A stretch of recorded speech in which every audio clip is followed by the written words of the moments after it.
Hi, it's Tim Hagen from Progress Coaching, and welcome to another episode for the Coaching Conversations podcast. Now, we are on Stitcher, we are on iTunes, and multiple different channels. Please check us out.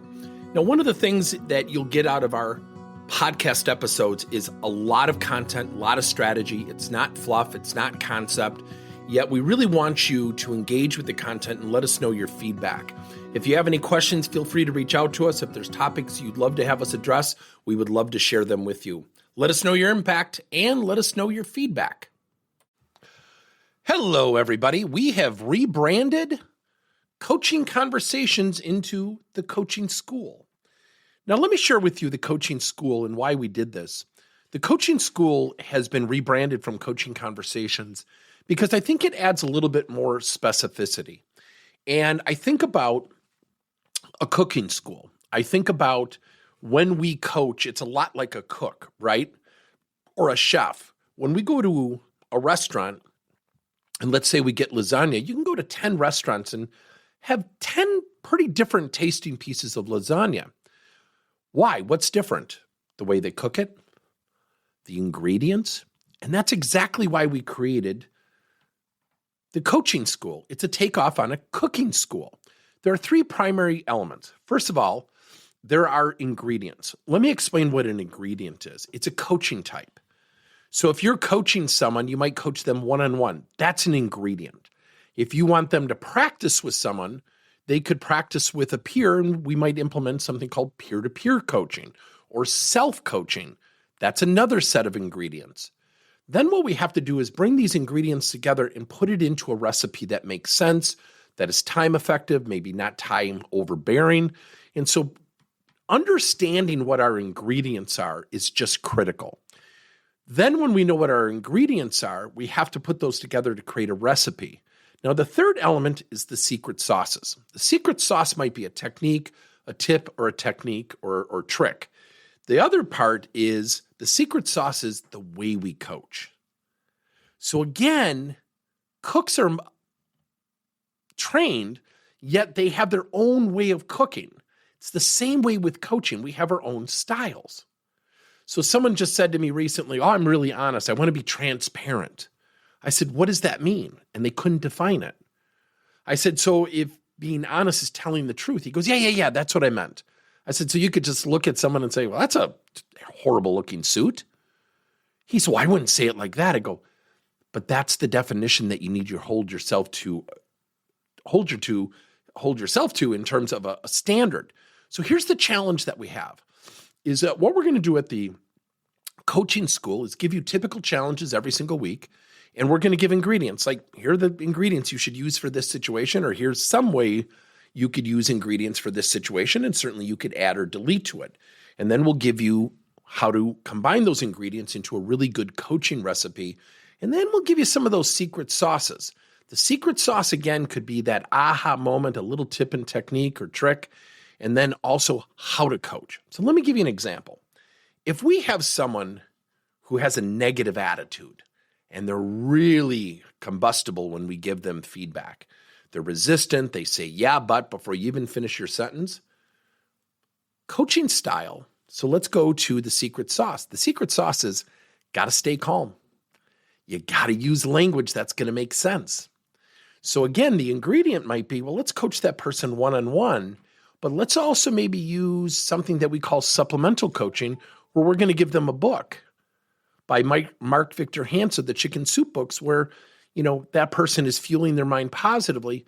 And then maybe we get like a private, influential, peer-based coach who every time they exhibit some positivity, they acknowledge it when they see it, which fuels their brain to do what? Continue to make the decision to maintain positivity or to attain positivity. That's a simple recipe right there. That's it. So this is going to be somewhat of a masterclass in the coaching school. Number one, let's go through all the ingredients. When we look at coaching types are things like one-on-one coaching, group coaching, peer-to-peer coaching, self-coaching, observe and journal-based coaching. So let's say we're coaching someone one-on-one, or we might have them hook up with a peer to practice maybe something or teach to each other. That's peer-to-peer coaching. Group coaching might be an element where we coach everybody as collective units in a particular area. Now, observe and coach or observe and journal is where we observe somebody. So going back to our negative attitude person, we might say, we want you to observe people that exhibit positive actions with their teammates. What did you see and what was the impact in the other person? Which does what?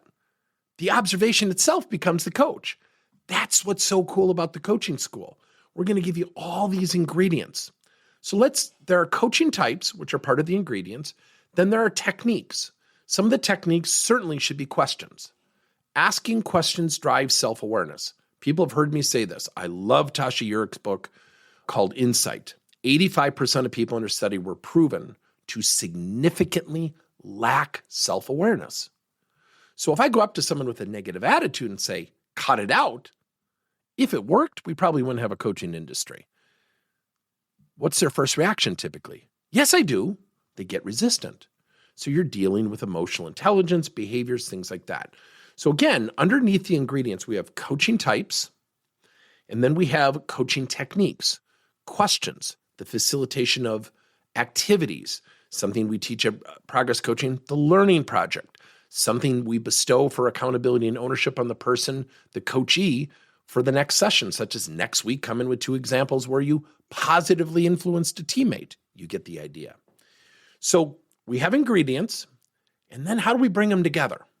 How do we bring them together into a really good recipe that motivates and inspires, that prompts them to want to change? Because remember, coaching, I'm not in charge of your change.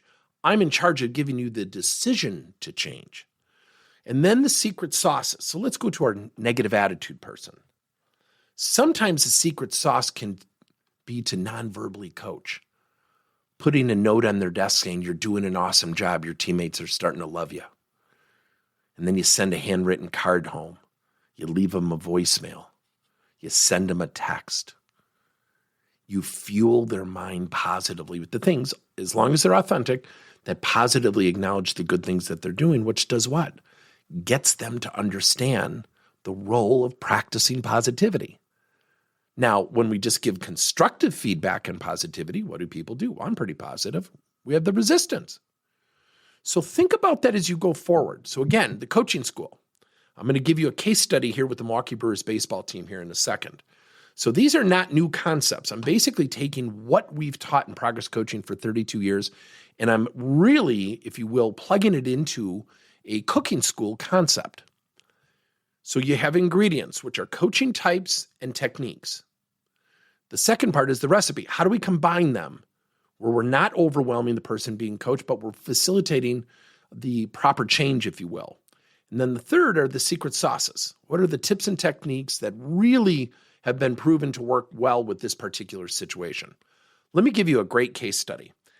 Almost 19 years ago, I think this will be my 20th year this year with the Milwaukee Brewers sales customer service teams.